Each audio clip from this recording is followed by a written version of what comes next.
that you're here today.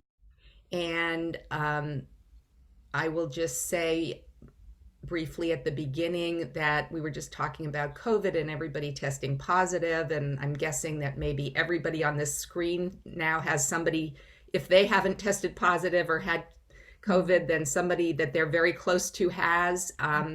So we have decided to postpone Valerie's in-person visit, and we're working with her to reschedule, hopefully this spring, but if we can't find a good date this spring, we'll reschedule for the fall.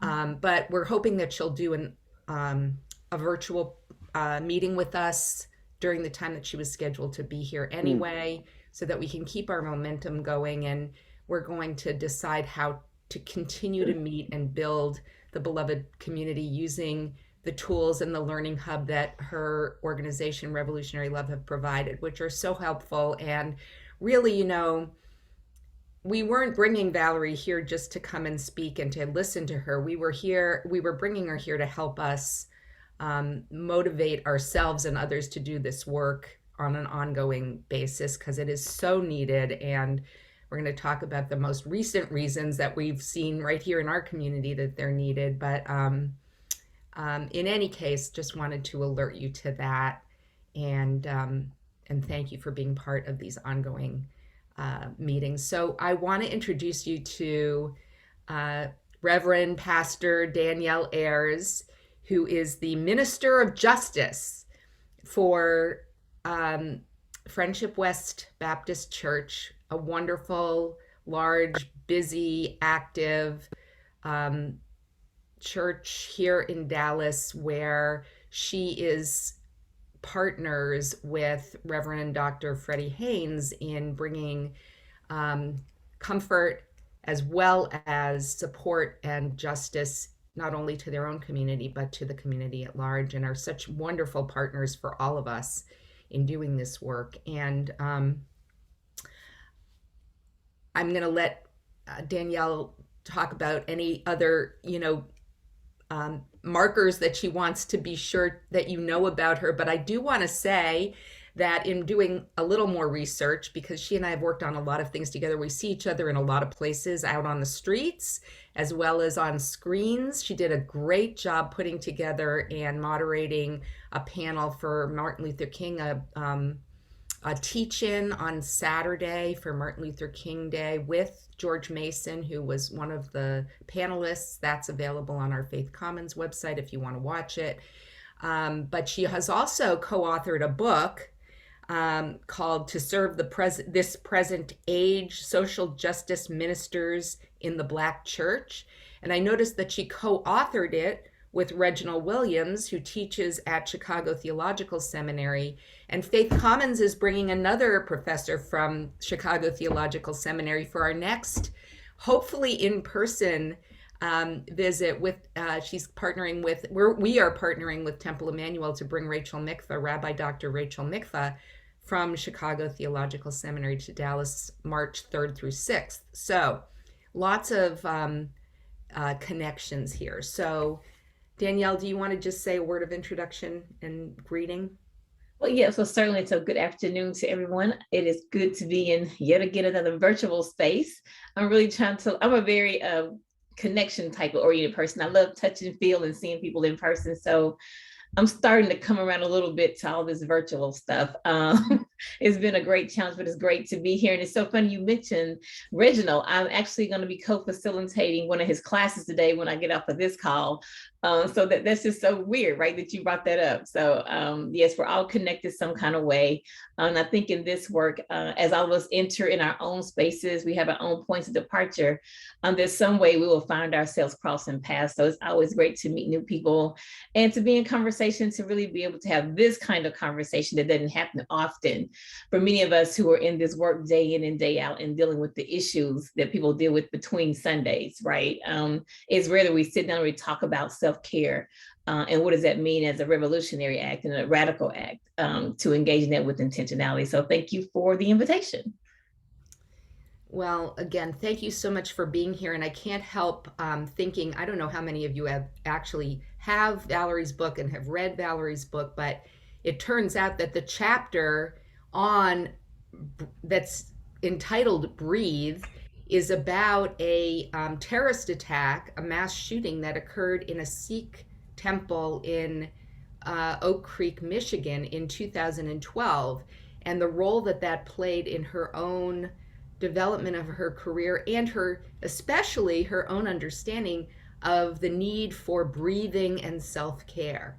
And so there's that connection and parallel to what we've just gone through this week here in Dallas, in the Dallas area, North Texas area, and in the U.S. at large with the synagogue in Colleyville. And there's also a connection because in trying to decide what to do about her visit and whether or not to postpone, I found out that she is incommunicado right now on vacation. And she does take these breaks so that she can replenish her energy and be available to be the best she can be in the moment. And before everybody got on, Danielle and I were talking about how hard it is to do that, especially for people who are giving, who want to give all the time and who feel each other's pain and trauma. Danielle was talking about helping people today before noon, people who are losing their housing, people who are losing their family members to COVID and other illnesses and diseases. Just the nonstop needs that we expand upon and seem to multiply when we start making those connections and getting close to people. You can't put a limit on that. So, Danielle, do you want to talk a little bit about some of the ways that you and Friendship West and other, communities or groups that you're part of try to help each other take that space to breathe? Yeah, so I'll start with just, I guess, with staffing, what we do internally, right, which I think lends itself to how we do the external care. So for us, and I'm so grateful that Dr. Haynes sees this and he acts upon it. So every year prior to COVID, every year we would just shut down for the last 2 weeks of the year. And so that's not your personal vacation time. That is just him saying, we're going to shut down for the last 2 weeks so that you could take time off to be with family, to recalibrate, to, kind of refresh and get prepared for the new year. So we were always grateful for that and understanding that because we go all year long, nonstop doing something and reacting to, right, real life situations that happen, whether that's a natural disaster, whether that's responding to a border crisis, whether it's responding to the everyday needs that people have throughout the Dallas community. And honestly, it could also extend itself to the international community, depending on what the issue is. And so we were always grateful for that, for him understanding the need for us to really take a step back and to relax and to refresh and to be prepared for what's to come. But since COVID, not in 2020s, I think we were definitely full speed ahead and trying to make all kinds of adjustments, whether that's how to manage Sunday mornings, whether that's how to manage, members who, for them, not to be able to come into the building, not to be in community was traumatizing because for a lot of people, that was family. Right. To come to the building was family, to interact and to have that human interaction and that human touch was now missing from their lives. And so 2020, we never took a break. We were really almost at burnout.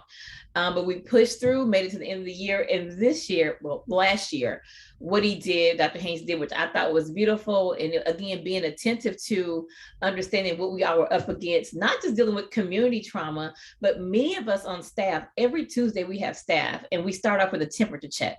So we're intentional about how are you doing? How can we pray for you? Is there a prayer request? Or maybe you have a praise report is what we call it, right? It has something gone well. And it never failed. All of 2021, every Tuesday, somebody was talking about death.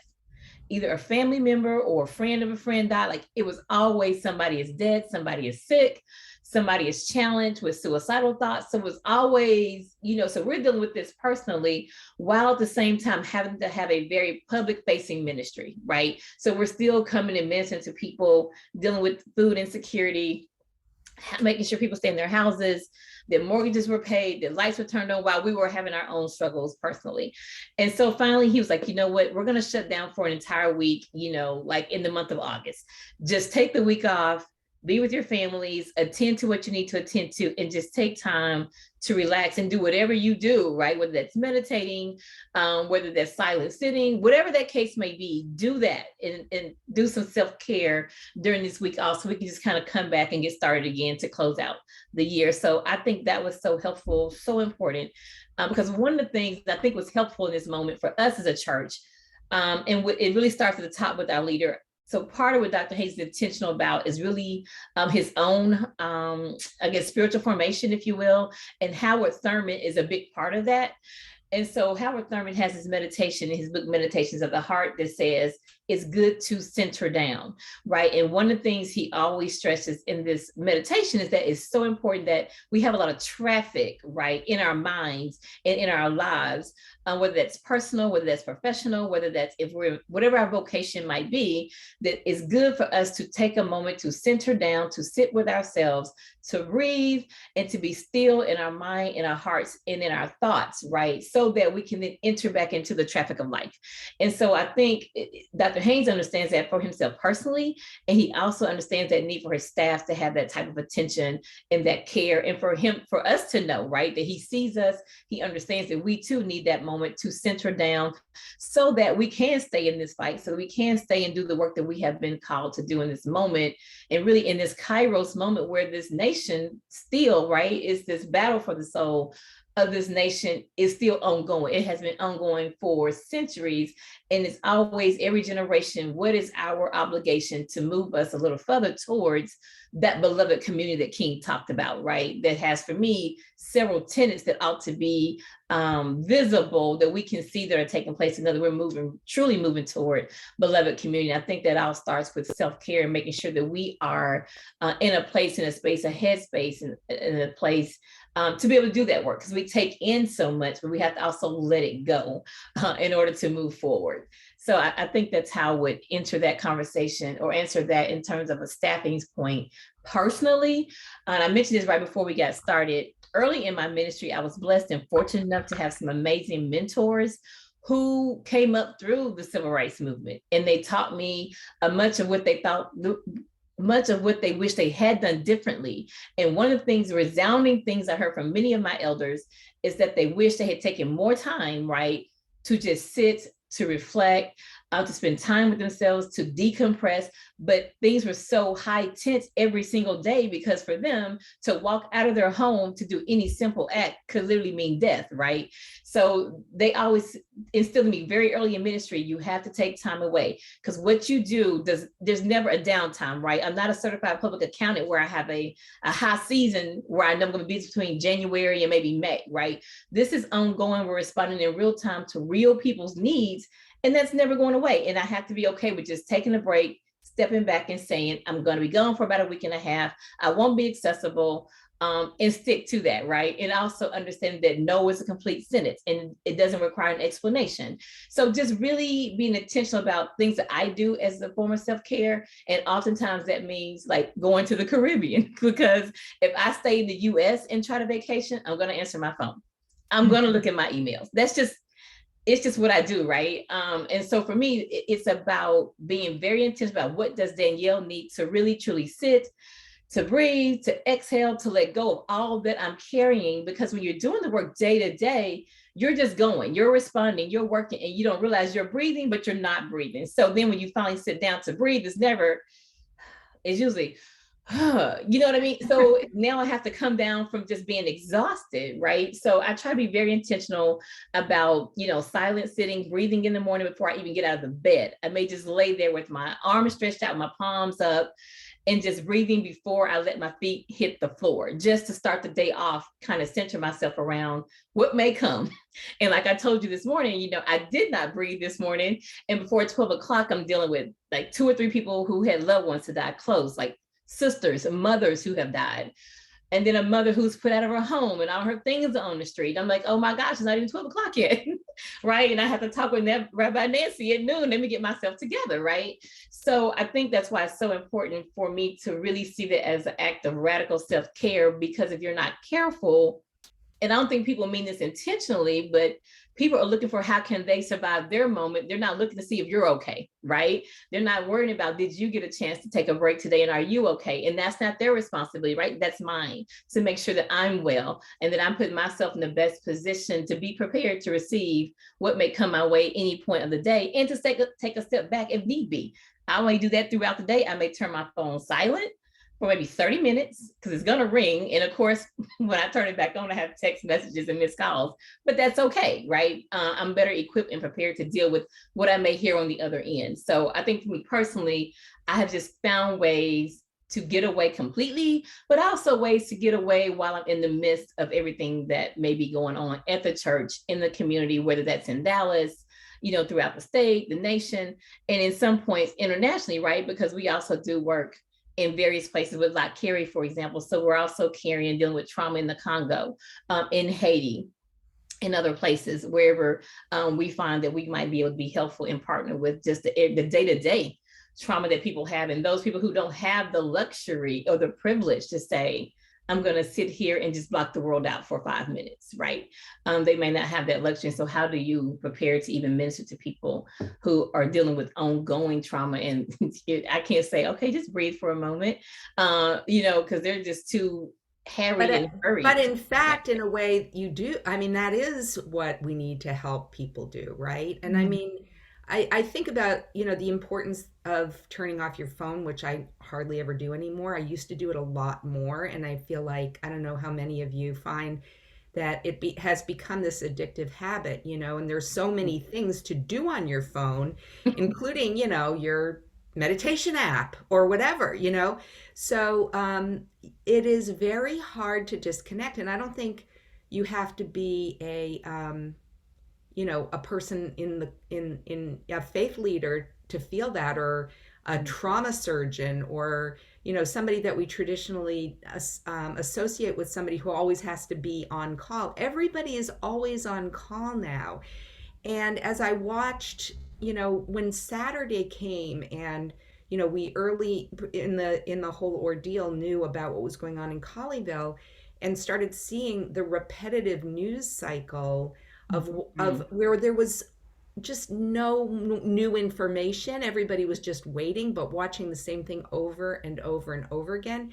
It reminded me that, we care so much, and everybody was thinking about the people there, the rabbi and the 3 congregants who were in that situation. And anybody who's ever been in a house of worship was imagining that happening to them and identifying with it and everything else. But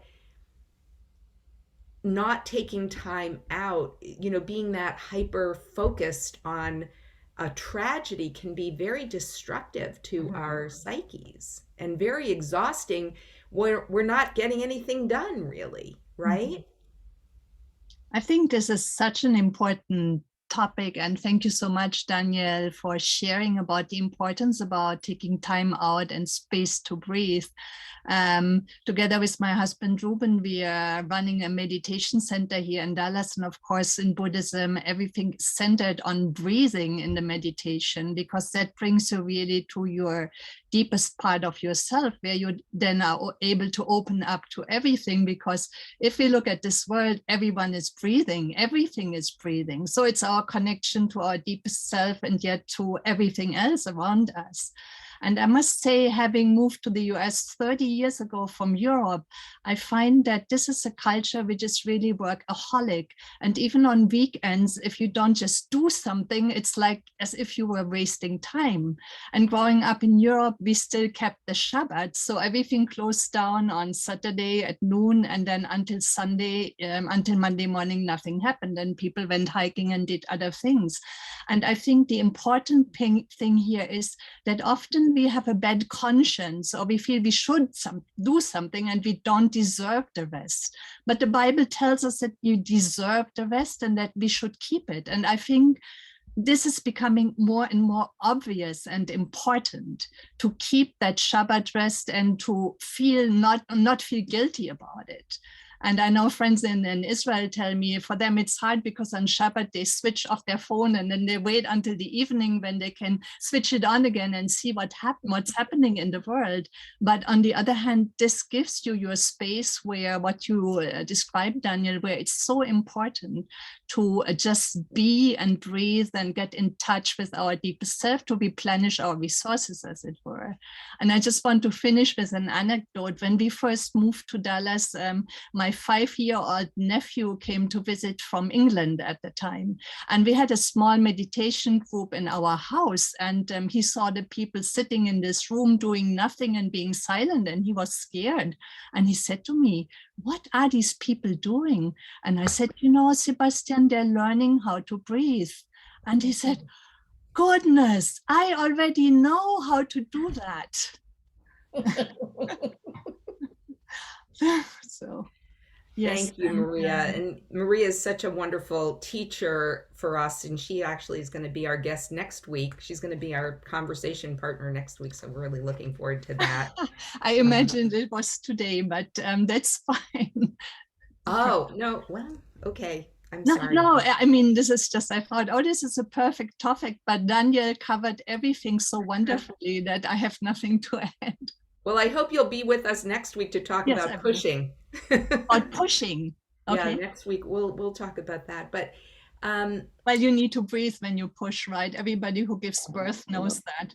exactly. And as you know, as Valerie's whole, sort of initial image is about, is this the darkness of the tomb or the darkness of the womb? Mhm. And this whole process of being able to acknowledge all of what it takes to actually love, that love is not a automatic, feel good, easy thing, that we have to do a lot of processing in a lot of different areas in order to be able to really, really love all the time and be able to access that love for everyone and everything. One of the other things that we started talking about a little bit before you all came and joined us was about gender roles and how this is also changing. Hopefully, maybe some of the younger people on this screen hopefully are experiencing it, but that the male model of leadership and of family roles and institutional roles and pastoral roles is you give everything to your community, but you don't have to deal with going to the grocery store or making sure the kids get to the doctor when they can, or what happens when there's a leak under the sink, or that kind of thing. Somebody else is always there to take care of it. And that the role of that women's entry into these roles and growing sort of sharing of the need to breathe is so important. But at the same time, I think for women, even when you can breathe from your professional responsibilities, you still have those things to deal with, at home. So I don't know if anybody wants to just, Danielle, maybe you want to touch on that for a minute. Yeah, that's a interesting topic. That's why you have to go to the Caribbean or somewhere be on Right. vacation. Right. Yeah, I think I want to touch on the point you're saying in terms of women's entry into certain vocations where now you have that voice, right, that's coming from a different lens of perspective. I think it's so important that for men, right, to step into the role of being what I call co-conspirators, right, to be able to understand, right, the where we sit and how we enter into that space. And I think that's what's very important. And I think it like for us, we would call it like a womanist lens, right? To kind of think about the way in which Black women enter space. And then for men to be able to say, oh, okay, I can see how you are seeing and viewing the world and what you come into this space carrying, so that you can then be more of a support in that instance, right? Up and against very hard and stringent gender roles to say, well, this is what you're supposed to be doing, up and against, okay, so maybe you enter this way, which means maybe I shouldn't expect you to do X, Y, and Z. Or if I enter that space and perhaps I'm not married, don't have children, don't assume I have all this free time to do all the extra work because I don't have a husband or children to attend to, right? So it's just being understanding that women enter that space in very different ways. There's no one way to be a woman or to show up in that space as a woman, and to be sensitive to that, right? And understand that we're not trying to carry it all. We carry it all because we have to, right? Because if we don't, what happens, right? So yeah, I just think it's that's just important. And I think, but men too, right? I think men too have to learn how to breathe. Men too need to learn how to not be such, not to compartmentalize everything, because at some point, I think it begins to, Dr. Jeremiah Wright says it this way, that women are like spaghetti, you pour sauce and it goes everywhere. But men are like waffles, you pour the syrup and it stays like in the little holes, but eventually the syrup runs over. Right. And then it becomes burnout. Then it becomes where you see perhaps men leaving professions or not able to cope and deal with like their own emotions, and how that then manifests itself in other ways that could be destructive to themselves and to people around them. So I think it's good if men and women can learn how to have more conversations, and for men to better understand how we enter into workspaces, even if it's not church, just workspaces in general, I think is so important. Yeah, I mean, I think everybody is sort of reiterating the idea that this is countercultural. It's countercultural to breathe. Yes. And that speaks to Lindsay's point about trauma. I mean, if we are, even if we're not facing eviction from a home or the death of a loved one, just the knowledge that there's this pressing thing that we're not doing all the time and that we're not living up to. And again, it doesn't, if you're on this call, it means that you have aspirations and you want to see a world that is different and more loving. And that makes us all the kind of idealist that feels called in every moment to be making change for the good. And so whether we're men or women, I mean, we do that in different ways, but we need to really, work on doing, creating what Maria and her husband Ruben have created, spaces where this is part of the culture, where it is encouraged and where it is nurtured. And let me just say this real quick, and I think that's key. And I think about how some of our schools who are more in the urban areas, for the children who typically they would send to like the principal's office, or do some type of I guess I wouldn't say constructive, but certainly some type of punishment in terms of behavior, right? It's more punitive. What they started doing is having them do meditation. Like they come in, they sit, they breathe, and that has changed the way they enter into the classrooms, because many of those children, to your point, Nancy, are bringing into that, as children, are bringing a lot of life that happened to them before they even get to school in that space where they're trying to learn. And I think that's counterculture in a lot of areas, right? To now say, we're going to, instead of punishing children, we're going to have them sit, to breathe, to meditate, to center themselves. And I think, to your point, you have to start somewhere. And I think that's starting to catch on in a lot of school districts around this country. And I think that's so important. You just have to start somewhere and do it. Mm-hmm. That's wonderful. I work for a Buddhist organization. It's based in Taiwan, and they have what they call the 1 minute meditation, and they are teaching it in schools. And it's very, very popular, and it's very helpful. If a child can calm down for 1 minute and take a breath and be conscious of that, a lot can happen. That is transformative. I always think about that. I take care of 2 children here in Dallas as a casa. And when the little boy who's 5 years old, who went through a lot of trauma, really gets angry, you have to remind them to breathe. That's the only way. Yes. Well, we have a lot more work to do with this and to support each other in it. So it's 12:30 and we're going to officially conclude our time together. I'll stay on for a little bit longer for anybody who wants to talk more about this, but we will have the opportunity to follow up and implement some structures and some routines and some habits that we can all support each other in, to be more able to deal with this trauma and know that we have others who are supporting us in our struggle to do that. So, Danielle, I can't thank you enough for being part of this conversation today. And, we'd love for you to stay on if you have a few minutes, but I know you are being called in a million directions right now. So, just want to make sure to thank you. Thank you for having me. I will jump off because I have to do my McCormick Theological Seminary class in about 30 minutes. So I need to shift my mind to that. But thank you for having me. I certainly enjoyed being in this space with everyone and hope to see you again. You will. You will. Okay, thank you. Thank you. Bye-bye.